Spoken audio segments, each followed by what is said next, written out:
Subscribe करें और bell दबाएं ताकि कोई खबर रह न जाए।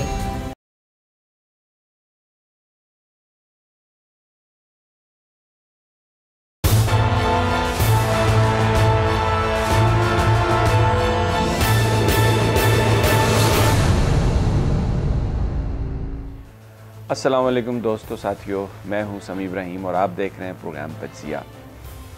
आज हमारे साथ एक स्पेशल मेहमान है जिनसे पूरा पाकिस्तान जब वो बोलते हैं उसको सुनता है और हर एज के लोग, हर तबके के लोग उनकी बात को बहुत गौर से सुनते हैं, बड़ा बेलाग तबसरा करते हैं। He never minces his words. तो शेख रशीद साहब मैं ज़िक्र कर रहा हूँ, जो रेलवे की वजारत भी उनके पास है, अवामी मुस्लिम लीग के सदर हैं और वज़ीर-ए-आज़म इमरान खान के साथ हैं, हुकूमत के साथ हैं। तो आज उनसे बातें करेंगे ज़रा कि ये जो सारी सिचुएशन है पाकिस्तान की, वो इसको किस तरह से देखते हैं। 2 साल होने को आए तहरीक इंसाफ की हुकूमत को, वो उसका हिस्सा भी हैं। क्या वो समझते हैं कि होना चाहिए था, कहाँ पर कुछ कमी रह गई। माजी की हुकूमतों से अगर इसका हम करें मुकाबला, कंपैरिजन करें, तो वो कैसे उसको देखते हैं। शेख साहब, बहुत बहुत शुक्रिया, आपने अपना कीमती वक्त निकाला। मैं चाहूँगा कि आप जो इस वक्त की सूरत हाल है, आप चंद अल्फाज में अगर उसे बयान करें कि आप क्या एज ए पाकिस्तानी आप क्या समझते हैं कि इस वक्त जो हमारी सिचुएशन है, कहाँ हैं, कहाँ जा रहे हैं। देखें, इस वक्त तो मोस्टली तो कोरोना लगी हुई है, लेकिन इमरान खान का जो फ़ैसला था कि मार्केट्स को भी खोला जाए और लोगों को ज़िंदगी दी जाए, लोगों को सांस लेने की गुंजाइश दी जाए, क्योंकि गरीब से ज़्यादा सफ़ेद पोश ख़राब हो रहा है। गरीब को तो फिर भी मिल जाता है, इधर उधर से कोई दे देता है, और ये जो सफ़ेद पोश है ना किसी के आगे हाथ फैलाता है, अपने रिश्तेदारों के घरों में डेरे डाल के बैठा हुआ है, कारोबार बड़ा ख़राब है। गवर्नमेंटें तो हर यही कहती हैं कि हम बहुत अच्छे हैं, लेकिन जहां हमें होना चाहिए था आवाम की खिदमत में, वहां हम नहीं हैं। अगर हम ये कहें कि आवाम हमसे बहुत खुश हैं, तो ये भी कोई एक अच्छी बात नहीं है। लेकिन मायूसी भी कुफ्र है। इमरान खान की पूरी कोशिश है कि हम बेहतरी की तरफ जाएं, लेकिन अभी जा नहीं पा रहे हैं। और ख़्याल तो ये था कि 1-2 साल में, लेकिन अब तो मेरा ख़्याल है 5 साल के टारगेट में ही अगर इमरान खान एक मुस्बत सोच हम छोड़ जाएं और हम लोगों के लिए बेहतरी की एक लगन और एक जुस्तजू छोड़ जाएं, तो वो भी मेरा ख़्याल काफ़ी है। क्योंकि जो इमरान खान के साथ यंग क्राउड है, चाहता तो ये था कि उसकी ख्वाहिश भी ये थी और इमरान खान का एजेंडा भी यही था कि इन करप्ट और डिसऑनेस्ट लोगों को हम इनसे पैसे निकलवाएंगे और इनसे वसूली करेंगे। वो भी नहीं हो सके। और जो एहतसाब का अमल था, उसको पूरी कोशिश की गई कि बेहतर तरीके पे चलाया जाए, लेकिन आवाम की ख्वाहिशों के मुताबिक तो वो नहीं होगा। अगर मैं आपसे पूछूं कि क्यों नहीं हो सका, बड़ा फैक्टर क्या था जिसकी वजह से ये नहीं हो सका। एक तो मेरा ख़्याल है कि जुडिशल सिस्टम हमारा इस तरफ आ चुका था कि हमारे केसेस जो हैं उसकी तैयारी प्रॉपर नहीं थी, और जुडिशरी से भी उनको बड़ी रियायतें मिली, और वो बड़े सहबे असर लोग थे और उनके असरात थे वो जो एक लंबा अरसा हुकूमत में रह के गए थे, उनके लिए गुंजाइश थी, और जिसका उन्होंने पूरा फ़ायदा उठाया। वो लोगों को नवाजते थे और उस नवाज़शात का उन्होंने इन बुरे दिनों में तो नहीं कहा जा सकता, इन दिनों में जब उनको ट्रायल किया जा रहा था, उन्होंने पूरा फ़ायदा उठाया। कुछ लोग, ये आपने बड़ी एक वैलिड बात की है, बहुत सारे लोगों का ये ख्याल है कि जो प्रोसिक्यूशन थी वो बड़ी वीक थी, और उसकी वजह ये थी कि वही जिसका आप जिक्र कर रहे हैं कि माजी के लोग भरे हुए थे, उनकी लॉयल्टीज़ उनके साथ थी, वो मुकदमे उस अंदाज में अदालतों में लड़े ही नहीं गए, तो इसलिए अदालतों से उन्हें रिलीफ मिला। छुट्टी के दिन घर में रिलीफ मिला जी। छुट्टी के दिन भी लोगों को घर में ज़मानतें हुई, और ये ऐसा कभी नहीं हुआ, और उनको काफ़ी रिलीफ मिला। अभी भी वो इस पे मुतमिन नहीं हैं और उनके ख़्याल में कि वो इससे बेहतर के मुस्तहिक थे। लेकिन मेरा ख़्याल है कि थोड़े दिनों बाद और महीना 15 दिनों बाद उनके ये सीरियस केसेस जो हैं, ख़ास तौर पर शहबाज और हमज़ा और सलमान तो भागने में कामयाब हो गया, और मेरा नहीं ख्याल कि वो उसके लिए काफ़ी मुश्किल वक्त है। ये शहबाज शरीफ साहब अचानक आ गए और फिर अब पिछले चंद दिनों से टेलीविज़न पर और अखबारात में कॉलम्स के ज़रिए वो एक तरह की जो सियासी हलचल या हम अगर मैं ये कहूँ कि कोई एक ऑब्जेक्टिव है जिसको वो अचीव करने की कोशिश कर रहे हैं, ख़त्म हो गए हैं। ये नहीं कर सकते। अगर हम कोई और बड़ी गलती खुद ना करें, इनसे नहीं हम मार खाता Imran Khan. They are politically dead. मैं नहीं समझ, देखें अब टीवी में ज़ाहिर है अगर मैं एक बयान किसी के ख़िलाफ़ दे रहा हूँ तो उसके जवाब में उस बंदे ने तो आगे जवाब देना ही देना है, नेचुरल है। मुझे सोचना चाहिए कि मैं अगर शहबाज शरीफ के ख़िलाफ़ बात कर रहा हूँ, उसका कोई चेला, उसका कोई जो सपोर्टर है, वो मेरे बाद आगे कहेगा जी नहीं जी ये तो बकवास कर रहा था, ये तो झूठ है सारा। ये नेचुरल होता जा रहा है एक सिस्टम।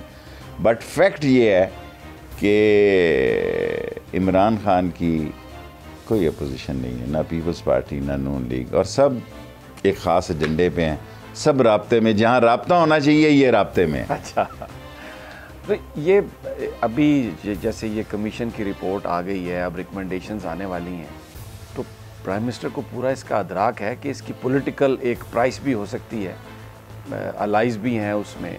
अगर आप वो जाते हैं सज़ा देने के लिए, बशीर चीमा साहब जो हैं वो वैसे ही काबीना के इजलासों में नहीं आ रहे, तो वो जो एक सूरत हाल है वो भी प्राइम मिनिस्टर साहब के ज़हन में तो होगी।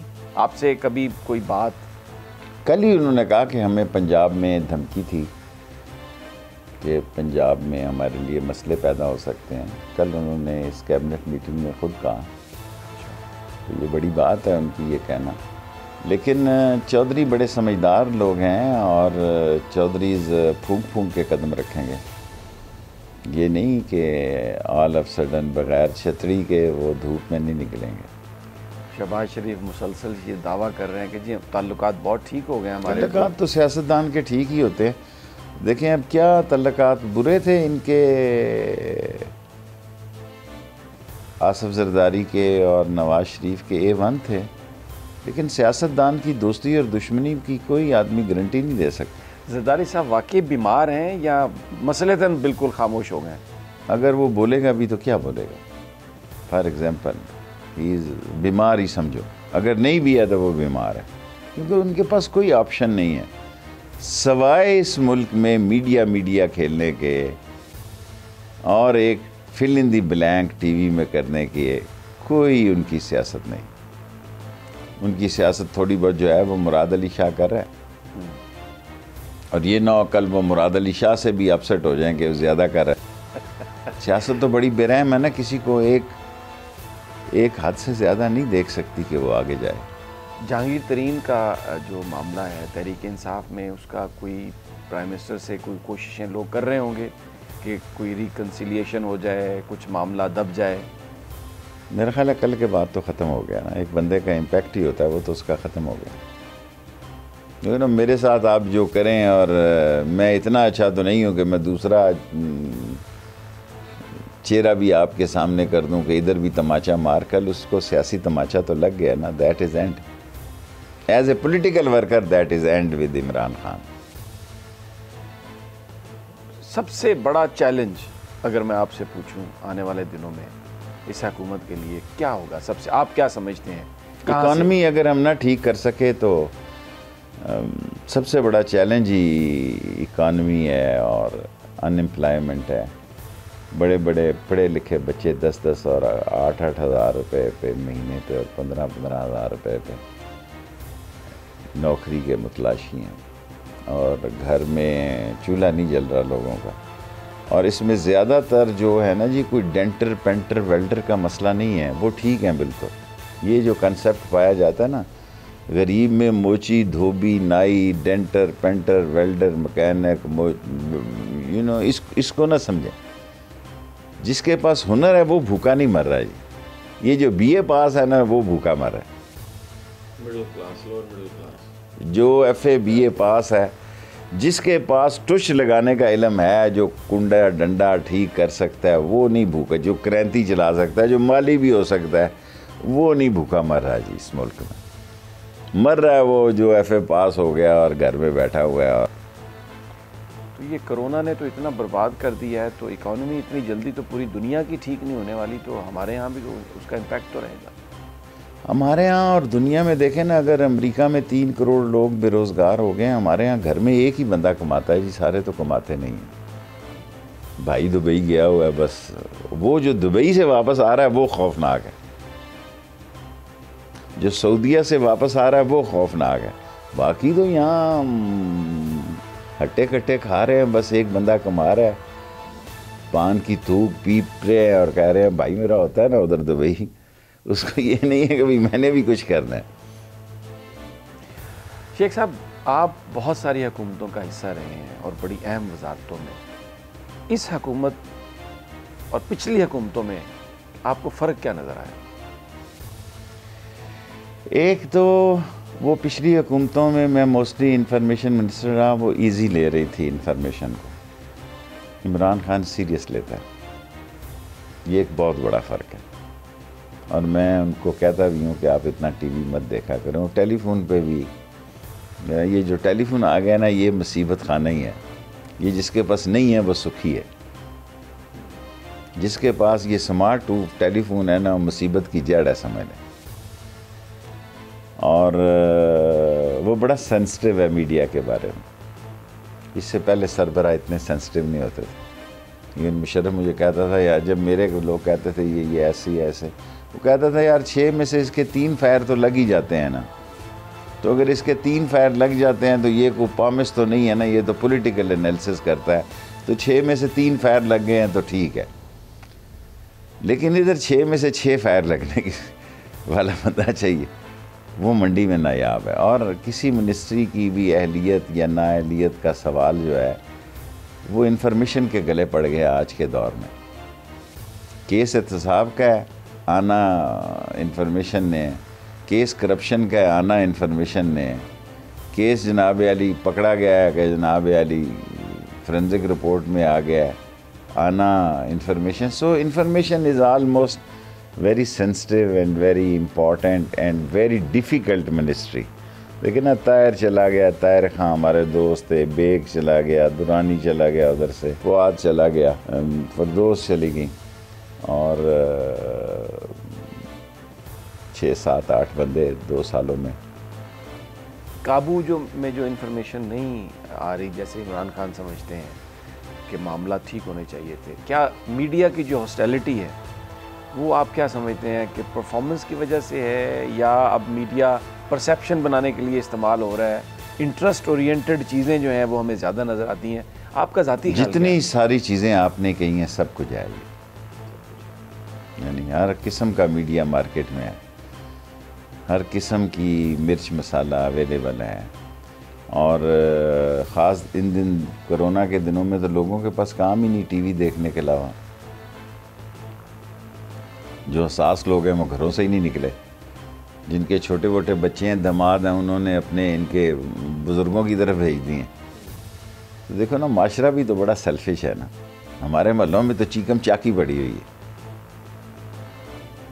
हमारे महलों में इतनी चीकम चाकी है कि आप तसव्वुर नहीं कर सकते। ये अल्लाह ही है जो चला रहा है। लोगों की डिमांड्स भी पहले की निस्बत कुछ ज़्यादा नहीं होगी।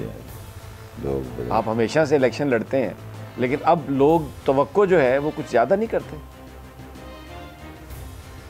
माशरा ही इन्हतात का शिकार हो चुका, जिसका जिससे जितना बड़ा मुफाद है उतना ही मजबूत रिश्ता है। बल्कि मैं तो कहता हूँ वालिद भी अब बच्चे की पे इन्वेस्टमेंट ये सोच के करता है कि ये बड़ा होके मेरा वारिस बनेगा।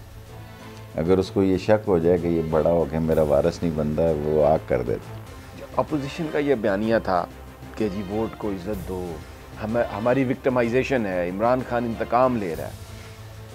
आप समझते हैं कि किसी हद तक अपने वोटर्स को वो इंटैक्ट रखने में कामयाब? बड़ा आदमी था ही नहीं, सारे बिजनेसमैन थे, सारे कमर्शियल लीडर थे। ये गैंग ऑफ 5 और 50 प्यारे, जो 50 प्यारे चीनी में भी हैं, सीमेंट में भी हैं, आईपीपी में भी हैं, ये बिजनेसमैन थे बेसिकली। हमारा गरीब आदमी इनको समझ नहीं सका और कहने वाली बात नहीं है। इस मुल्क में गरीब गरीब का बहुत बड़ा दुश्मन है। बड़ा आदमी बड़े आदमी के साथ बड़ा फिट है, उसकी कोई पार्टी नहीं, उसकी पार्टी है माल बनाओ। ये सब पार्टियों को चंदा देते हैं। इनकी पीआर बड़ी ज़बरदस्त है। आईपीपी का कुछ नहीं होना, क्योंकि ये बड़ी ज़बरदस्त पार्टियाँ। लेकिन ये शुगर वाली भी तो बड़ी ज़बरदस्त पार्टियाँ थी। ऐसे ही थे, ज़बरदस्त बन गई शुगर से। हम अयूब खान के ख़िलाफ़ निकलते थे, चीनी चोर। उसने एक दिन बुलाया, उसने मुझे देखा, उसने कहा ये है शेख रशीद। उसने कहा दफ़ा करो इसको, इसके कहने से क्या होता है।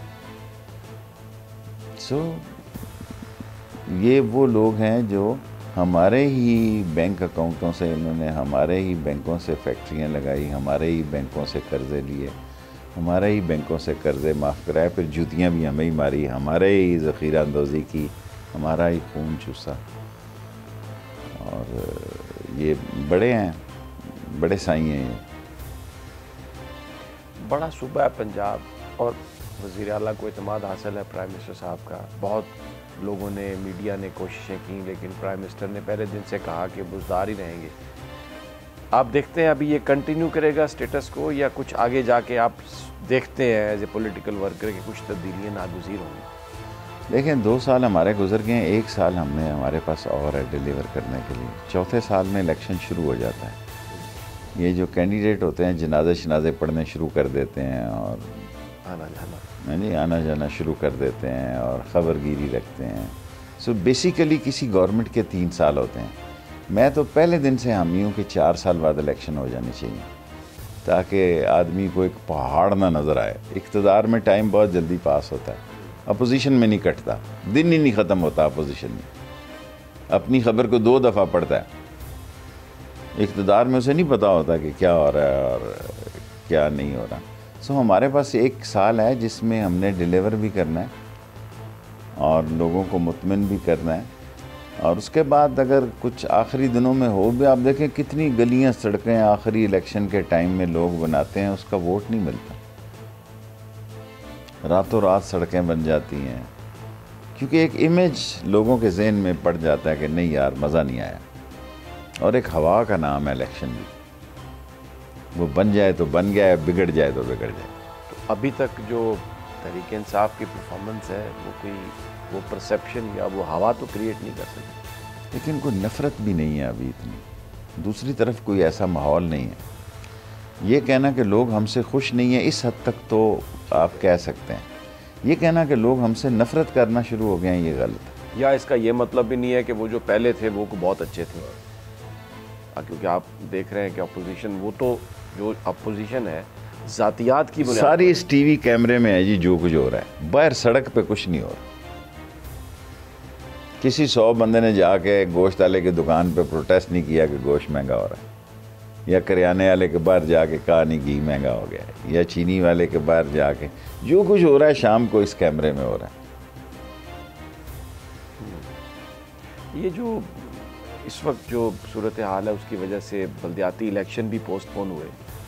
बल्दियाती अगर इलेक्शन हो जाते तो ग्रास रूट लेवल पे बेहतर नहीं होता? कुछ नहीं होता जी। बड़ा पाकिस्तान में मैंने बल्दियाती इलेक्शन से अयूब खान के भी देखे हैं और सारी दुनिया देखी है। एक दफ़ा आप मेरे ख़िलाफ़ इलेक्शन लड़ लेना, मैं आपको कभी माफ़ नहीं करूँगा, चाहे आप मेरे लिए कितने अच्छे बन जाए। एक बंदे के ख़िलाफ़ मैंने गार्डन कॉलेज में तनवीर इकबाल पाशा के इलेक्शन लड़ा। वो बाहर बड़ा सेट है, लेकिन मेरा इलेक्शन होता है वो आके अपने घर का ताला खोलता है, डेरा चलाता है, कहता है इसकी वजह से मेरा सारा मुस्तकबिल तबाह हो गया।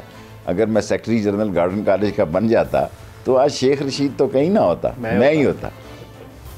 तो वो मुझे माफ़ नहीं करता इस उम्र में भी। वो आके इलेक्शन में डेरा लगाता है अपना आके।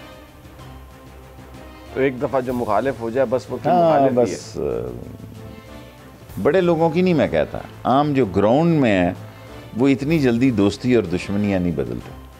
आप देखते क्या हैं सिविल मिलिट्री रिलेशनशिप को? बड़ा अहम रहा है। अभी तक तो कोई हमें कहीं पे कोई दरार नज़र नहीं आती, but how you see the future? देखें, जो मिलिट्री रिलेशन है तमाम ही पार्टियों के साथ अच्छे हैं और इमरान खान के साथ बहुत अच्छे हैं। कोई पार्टी ऐसी नहीं है कि जो हमारे इस्लामी दोस्तों की बात मानने से दूर हो, सवाए फजलुर रहमान ने थोड़ा सा क्या कहते हैं वो थोड़ा, सिर्फ फजलुर रहमान एक ऐसा बंदा था, लेकिन आज वो कहीं नज़र नहीं आता, खामोश है बिल्कुल, अभी कोई एक्टिविटी नहीं। हाँ, उन्होंने थोड़ी सी परशर दिखाए थे, डोले शोले दिखाए थे, डंड बैठकें की थी, बाकी तो सब ठीक है, प्रोसेस चलेगा इस तरह। और इमरान खान को अगर कोई आदमी ये समझ रहा है कि वो कंटेनर वाला इमरान खान है, तो नहीं, sorry, he is a prime minister. He knows लोगों की बड़ी इस अपोजिशन को बड़ी मिसअंडरस्टैंडिंग है उसके बारे में। अगर ये बेवकूफ़ ये समझ रहे हैं कि वो कंटेनर वाला ना इमरान खान है, तो इनसे बड़ा अहमक कोई नहीं है। He is a prime minister Imran Khan, not a Imran Khan on container, and he knows the different on container and different in a prime minister house. जून में बजट इजलास है, कोई आप हलचल देखते हैं इस पार्लियामेंट में? जुलाई में थोड़ा बहुत इन लोगों के केसेस फाइनल हो जाने, जून में बजट तो यही है जो कुछ है। जो भी बजट होता है हम यही कहते हैं ये गरीब के लिए। मैंने आज तक कोई बजट ऐसा नहीं देखा जिसमें ये कहें कि ये बजट गरीब के लिए नहीं है। कहते ही हैं गरीब के लिए, लेकिन गरीब के लिए कुछ नहीं है। हम ताकतवर को कमज़ोर नहीं कर सके। हमें हुकूमत के जो MNAs हैं, कुछ वज़रा शिकायत करते नज़र आते हैं जी कि अनइलेक्टेड लोग बहुत आ गए हैं, स्पेशल असिस्टेंट। ये महीना बड़ा चल रहा है। अब तो उनको कहा कल प्राइम मिनिस्टर ने, देखे ना, ये भी तो उनकी फतह है कैबिनेट के में जो लोग ये आवाज़ उठा रहे हैं कि उनको कहा कि एसेट जमा करो। जब वो एसेट जमा करेंगे उनकी नेशनलिटियाँ भी जमा हो जाएंगी। सो ये चैनल ने कम से कम इस रोज़ों में कम से कम ये अचीव किया है कि ये शोर डाल के कि अनइलेक्टेड ज़्यादा इलेक्टेड दिखाई देते हैं।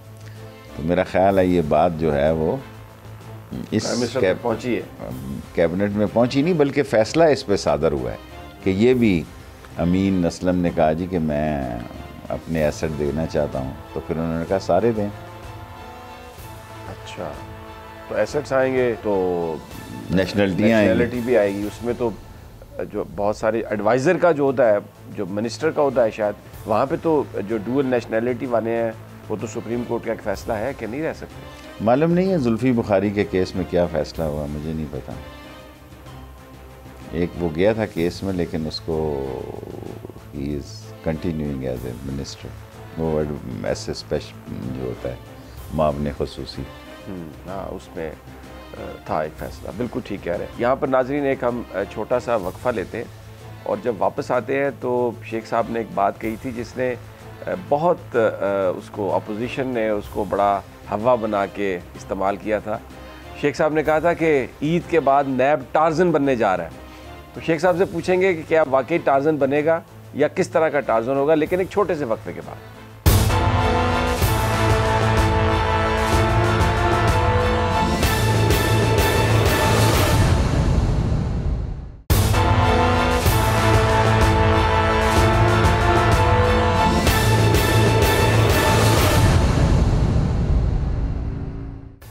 वेलकम बैक नाजरीन। शेख रशीद साहब हमारे साथ हैं और पाकिस्तान की जो सूरत हाल है उस पर उनसे हम एक जनरल सी डिस्कशन कर रहे हैं। शेख साहब, आपने कहा था कि टार्जन बनने जा रहा है नैब, बड़ा इस पर अपोजिशन ने भी शोर मचाया।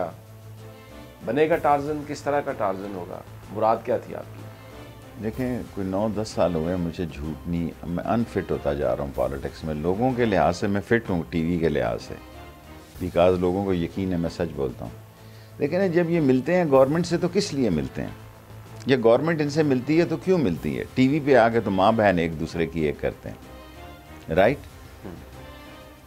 वो नैब के कानून अमेंड चाहते हैं और नैब की भी अपनी ज़िंदगी और इज़्ज़त का मसला पैदा हो चुका है। यानी सारा मुल्क नैब को भी ताने दे रहे हैं कि भाई करते कराते कुछ नहीं है, सारे लोग बरी हो जाते हैं।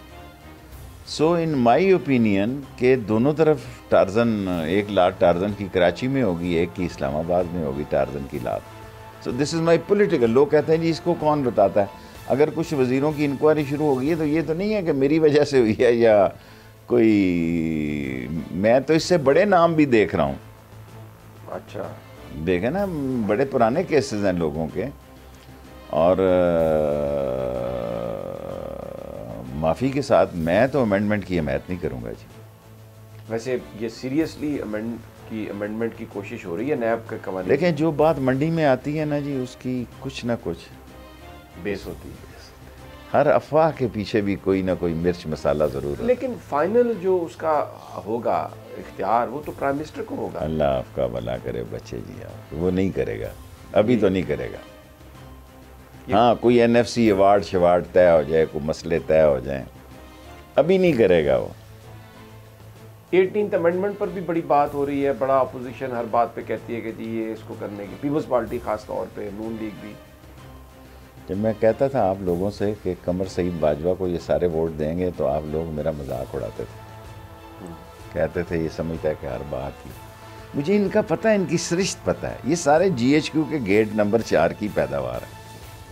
जिस दिन को बागी इनकलाबी आया और बाहर से आया तो फिर मैं कहूँगा यार कि ये बंदा जेन्युइन है, मास्टर प्रिंट है। वो नवाज शरीफ साहब कहते तो थे कि मैं बागी हो गया। हाँ, बस ऐसे ही हो गया, ऐसे गेट नंबर 4 की पैदावार।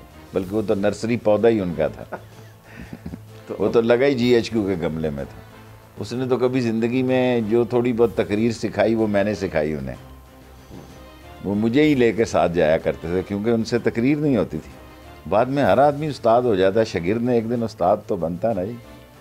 वो क्या कहते हैं कि बहू एक दिन सास बन जाती है। हाँ, बहू एक दिन सास बन जाती है। तो इतनी खामोशी आप क्या समझते हैं, ये नवाज शरीफ और उनकी मरियम साहबा, ये इतनी खामोशी की वजह क्या है? आपको पता है? आप मेरे मुंह से खामखा कहलवाना चाहते हैं। लोग आपके मुंह से सुनना चाहते हैं। There is always face behind a case. ये 18th अमेंडमेंट पर भी आप बिल्कुल बड़े पुरुमीद हैं नैब के हवाले से? अभी मैं पुरुमीद ये नहीं हूँ कि 18 अमेंडमेंट होने जा रही है। अभी तो नैब पे बात हो रही है और उस पर मीटिंग्स हो रही हैं, उसमें मसवदे चेंज हो रहे हैं। ये बात मैं कहता हूँ तो फिर मीडिया में मिर्चें लग जाती हैं, फिर मैं कहता हूँ कि झाड़ू फिर जाएगा, तो फिर ये मेरा मजाक उड़ाते हैं। मैं दावे से कहता हूँ कि सरकार के वज़ीरों की और इनकी मुलाकातें हो रही हैं, ठीक है। लड़ाई इनकी कैमरे में। मैं कमांड एंड कंट्रोल की मीटिंग में 2 दफ़ा गया हूँ, वहाँ तो सारे ठीक हैं जी। 2 जर्नैल भी बैठे हुए हैं वहाँ, 2 नहीं 3-4 बैठे हुए हैं। अफजल भी बैठा हुआ है, उसने हमें मास्क शास्क भी दिए हैं बेचारे ने रेलवे को। और हमदुरमान हैं, दूसरे लोग हैं वहाँ तो सारे ठीक हैं। बाहर आते हैं तो सुनते हैं कि कहते हैं ट्रेन नहीं आने देंगे कराची। ये क्या प्रॉब्लम है ट्रेन का? जब बाकी हर शय खुल गई है तो फिर शेख साहब ट्रेन का क्या इशू है? वैसे गरीब, मैंने कहा ना, गरीब गरीब का दुश्मन है, गरीब की सवारी है ये। और चारों सूबों की ये जंजीर है, यही है जो चारों सूबों को मिलाती है। और कोई ट्रांसपोर्ट चारों सूबों को नहीं मिला रही इस वक्त। कोई नहीं लेके जा रहा लासानी से और कोयटा से और चमन से और मस्तूंग से, कोई नहीं लेके जा रहा, यही लेके जा रही है। और 1861 की पटड़ी 150-200 साल। अब अल्लाह दुआ करें ये ML1 हो जाए और हमारी पाकिस्तान ज़िंदा हो जाए दोबारा। ये नई बुलेट ट्रेन चल जाए, ट्रेन लोग जहाज़ों को भूल जाएं। ये जो ये फिजिबल है, बहुत सारे लोग कहते हैं कि बड़ी कॉस्ट बहुत ज़्यादा हो जाएगी उसकी। यानी आपने 50-60 बिलियन डॉलर लगा दिए हैं पुलों, सड़कों और पावर प्लांट्स पे। अगर इसके 7-8 बिलियन लग गए और कराची से तोरखम तक एक डबल ट्रैक फुल फ्लैज 160 की स्पीड का ट्रैक बन गया और 200 साल का नकारा ट्रैक से जान तो छड़ानी है ना, स्क्रैप पे ट्रेन चल रही है। तो इस स्क्रैप को तो नया करने का मौका मिल रहा है। जो आपने 50-60 अरब रुपया लगा दिया सड़कों पुलों पे, ये तो कैदी हैं, औरतें बनाती हैं यूरोप में। ये सीमेंट पड़ा है, ये बिजली पड़ी है, ये रेत पड़ी है, वो मिट्टी पड़ी है, ये पानी पड़ा है और सड़क बन रही है। क्या तारकोल ही इम्पोर्टेड एक आती होगी ना जी। पर हाईटेक तो चीन के पास है ना ट्रेन की, हमारे पास तो नहीं है। तो ये मौका है, ये गंवाना चाहते हैं और इस पर इंटरनेशनल प्रेशर है। मैं तो उस वक्त भी मुशर्रफ को कहता था, इन्होंने सारी सड़कें तोड़ दी जब अमेरिकन टैंक जा रहे थे, कि इनको कहो यार ट्रैक ही बना दे। मैं उस वक्त, ये 2014 साल पहले ये मैंने चीन के साथ वायदा किया जी ML1। मैं दोबारा धक्के खा के बुढ़ापे में आ गया हूँ, अभी वो वही कर। और मैं मुशर्रफ के साथ भी रोता रहा कि भाई अमेरिकन को कहो ट्रैक बिछा दे। अब चीन की बारी आई है तो अमेरिका सीधा हो गया। शेख साहब, थोड़ा सा ज़रा जो हमारे बॉर्डर पर जो सिचुएशन है, हमारे जो नेबर्स हैं उन पर भी, क्योंकि आप इस पर बात भी करते हैं, आपकी नज़र भी रहती है। कश्मीर का जो मामला है, मोदी जिस तरह से चीज़ों को हैंडल कर रहा है, मीडिया में कोरोना की वजह से अब वो चीज़ें वैसे नहीं आ रही, लेकिन वहाँ पर जो जुल्म है, वहाँ पर जो मुसलमानों के साथ जुल्म है और जो LOC पर जिस तरीके से हो रहा है, ये आगे चलकर आप क्या देखते हैं कि क्या मोदी की सृष्ट में पाकिस्तान के साथ एक लड़ाई शामिल है, महदूद हो बड़ी हो, वो ये छोटे मोटे, क्योंकि ये उसकी स्पीचेस देखें ना, वो कह रहे हैं हमारे पास राफेल नहीं था, अब उसके पास राफेल आ गए हैं। और पाकिस्तान के पास कन्वेंशनल आर्म की इतनी गुंजाइश नहीं है। और लीडरशिप ऐसे ही है, अब ट्रंप हो गया, मोदी हो गया और ब्रिटिश वाला हो गया। अब देखें ना, अब कोई यहाँ वो कमाल अतातुर्क तो नहीं है, कोई जमाल नासर तो नहीं है, या ओचीमन तो नहीं है, या मौज़े तंग तो नहीं है, अब ऐसी है।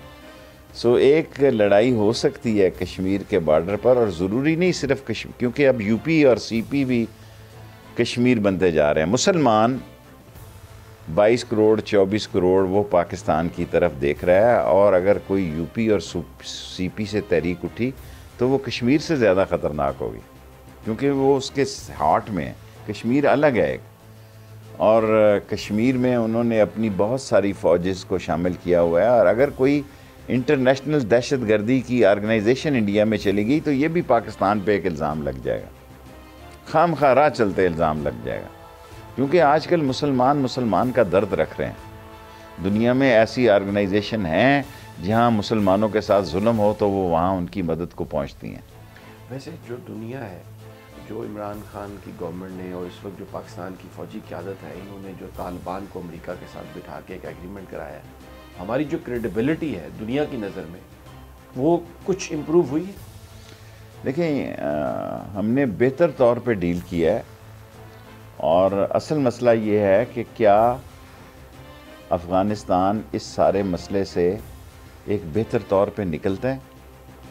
पाकिस्तान जो कुछ कर सकता था उसने किया है। अब देखें, गनी की और उसकी आपस की जो अब्दुल्ला की जो अंडरस्टैंडिंग बराए नाम करवाई गई है, वो कितना अरसा चलती है।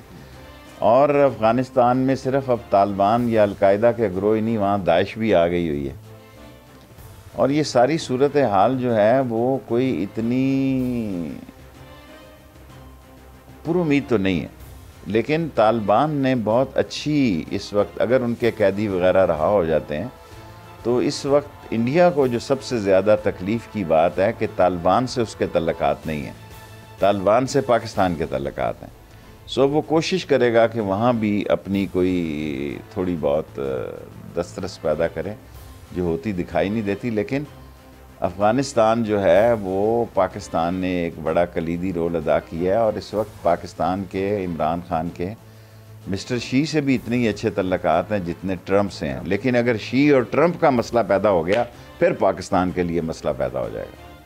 बड़ी इंपॉर्टेंट बात कही है शेख रशीद साहब ने कि अगर चाइना और अमेरिका का मसला हुआ तो फिर पाकिस्तान के लिए मसला होगा, क्योंकि प्राइम मिनिस्टर के इस वक्त चाइनीज़ प्रेसिडेंट और अमेरिकन प्रेसिडेंट के साथ बहुत अच्छे ताल्लुकात हैं। नाज़रीन, एक छोटा सा वक्फा, गुफ्तगू को जारी रखें।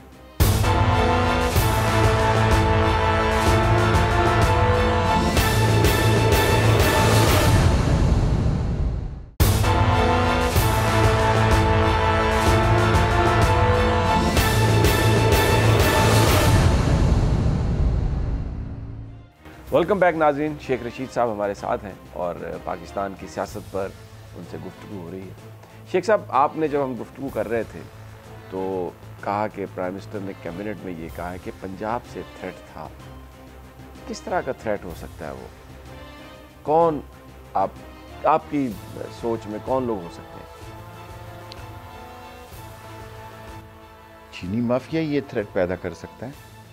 मेरा मतलब है 2 ख़ानदान 3 ख़ानदान तो खुल के साथ आ गए। अगर चीनी माफिया इकट्ठा हो जाए पंजाब में तो उम्मीद तो नहीं है कि कोई बड़ा डेंट पड़े, लेकिन पड़ भी सकता है। उसकी स्ट्रेटजी, कोई काउंटर स्ट्रेटजी? वो तो मेरा मतलब है पंजाब में जो एक रवायत है कि इक़्तिदार ही हुकूमत होती है और इक़्तिदार के साथ लोग रहते हैं। ये खबरें थी, कुछ हमने देखा भी, बयान भी आए, नून लीग के बहुत सारे MPs जो हैं 20-25, वो उनका एक ग्रुप सा भी बना हुआ था। फिर जो तहरीक इंसाफ के लोग ये कहते हैं कि वो 40-45 हैं। आपको कुछ लगता है? एक्चुअली तहरीक इंसाफ ने इस पे काम नहीं किया, वरना इजीली हो सकता था। और तहरीक इंसाफ किसी को जल्दी से अपने अंदर समाती नहीं है। तहरीक इंसाफ कोई मुस्लिम लीग नहीं है। तहरीक इंसाफ अगली सोच पे भी सोची है कि अगला इलेक्शन होगा, अगर ये बंदा आ गया तो ये मेरे मुकाबले में कैंडिडेट हो जाएगा, या जो बंदा वहाँ से हारा हुआ है वही खड़ा हो जाता है कि भाई ये कैसे आएगा, मर गए हैं 22 साल तक इमरान खान के पीछे जिद्दोजहद करते होते। सो तहरीक इंसाफ बज़ाते ख़ुद एक बड़ी आप कह सकते हैं कि स्टडी करने वाले उसके हालात हैं कि वो इतनी जल्दी ना किसी के साथ शामिल होती है ना किसी को शामिल करती है, और वो एहतसाब के नारे की पैदावार है और एहतसाब के नारे पे खड़ी है। तो इस पे तो कोई कंप्रोमाइज़। इमरान खान की डिसीजन मेकिंग भी आपने देखी, आपने कहा कि अपोजिशन की ये बड़ी गलत फहमी है, बहुत गलत फहमी, कंटेनर वाला खान इनको समझ रही है। अभी तक लोग उसको वही समझ रहे हैं, वो उनकी बड़ी गलती है। सबकी सुनते हैं सबकी, फैसला खुद करता है। ये जो आपने कहा कि वो एक तो टेलीविज़न भी देखते हैं, टेलीफोन भी उनके पास होता है, तो वो एक बहुत मेहनती प्राइम मिनिस्टर है। कितनी देर तक काम करते हैं?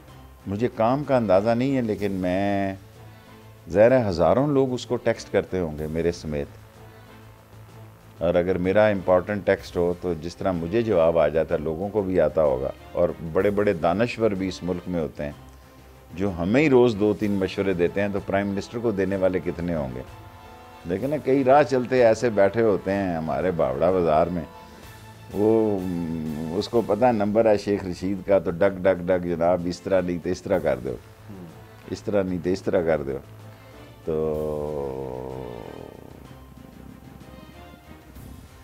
फ़ोन भी उसके, टेक्स्ट भी उसकी नज़र में है, और मीडिया भी उसकी नज़र में है, और गवर्नमेंट भी उसकी नज़र में है, और इंफॉर्मेशनें भी उसकी नज़र में है, क्या IB और क्या दूसरी एजेंसियाँ। एक जो आम लोग शिकायत करते हैं कि जो शहबाज शरीफ साहब की पंजाब में ब्यूरोक्रेसी थी वो ही दोबारा फिर कहाँ से लाएं?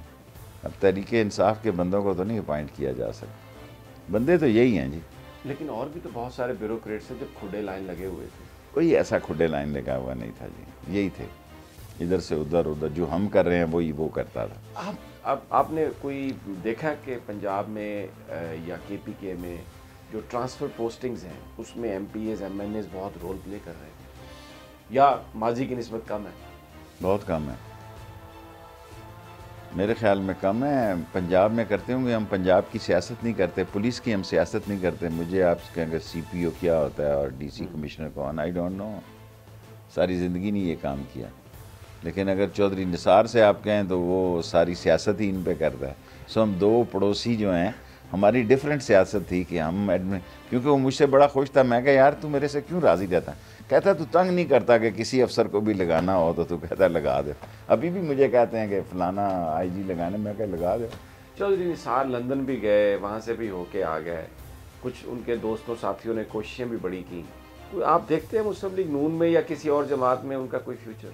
वो मेरा एक घिसा पिटा जुमला है कि express train never waits the passengers, you have to reach right time and he has missed the train. जब मैं उसको कहता था कि भाई तेरे पास 30-40 आदमी है, नारा मार, करज भी होनी चाहिए बंदे को। हमारी एक ही सीट है ना जी, 40 साल से हम लगे ही हुए हैं ना, हमारे पास तो दूसरी सीट नहीं है।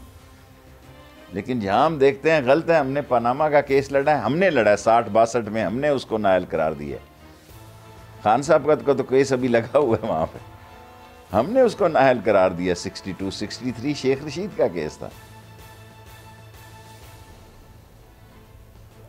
सो बंदे में ये नहीं होना चाहिए कि मैं देखूं कि हालात, you know, a day man has to take a decision right और रॉन्ग फॉर ग्रेट अचीवमेंट। एक दिन जुल्फ़कार अली भुट्टो ने मुझे नथिया गली में कहा कि शेख रशीद, मैंने उसका जलसा पलट दिया हुआ था, उसके ज़हन में वही घूम रहा था। उसने कहा I will never miss you. मैं कहा anything you want to say for me. उसने कहा for great achievement you have to take great risk and you have already taken that. Time ख़त्म हो रहा है, मुझे ये बताइए, जो लड़ाई शहबाज शरीफ और मरियम की है पार्टी के अंदर, वो किसी जगह रुकेगी जाके? कौन आपको जीतता हुआ नज़र आता है? अगर इस ख़ानदान ने जीता कभी तो ज़ाहिर है उम्र का भी तकाजा होता है, बहुत सारे मसले मसाइल होते हैं। मैं नवाज़ शरीफ ख़ानदान और आसफ जरदारी की सियासत नहीं देख रहा, तो वहाँ से कोई और निकले इस पार्टी से तो मैं कह नहीं सकता। और मरियम ने अपना ट्रैक रिकॉर्ड जो है अदारों के साथ इतना मशकूक किया कि मैं उसका मुस्तकबिल नहीं देख रहा। बिलावल भुट्टो को आप क्या कहते हैं? बड़े आपके फेवरेट करेक्टर हैं। मैंने तो आसफ जरदारी को कहा था कि आसफा को आगे लाओ। दो मेरी मुलाकातें हुई, दोनों में मैंने उसने कहा कि क्या आप चाहते हैं। मैंने कहा मैंने तो पीपल्स पार्टी में कभी आना नहीं, लेकिन एक मर्द शवनिज़म में आप जा रहे हैं। मैंने आसफा में मैंने उस वक्त कहा 8-10 साल पहले कि आप आसफा को आगे लाएं, और मीडिया की लड़ाई तो शायद बेहतर लड़ ले, लेकिन मैं आपको पहले कह चुका हूँ कि मैं पीपल्स पार्टी और नवाज़ शरीफ और आसफ जरदारी ख़ानदान का फ्यूचर नहीं देख रहा। शेख साहब बहुत बहुत शुक्रिया आपका। अल्लाह ताला आपको मज़ीद कामयाबियों से नवाजे और हम सब पाकिस्तानियों पर रहम करे। इंशाल्लाह मुलाकात होगी। साथियों, अगले प्रोग्राम तक इजाज़त दीजिए। अल्लाह निगहबान।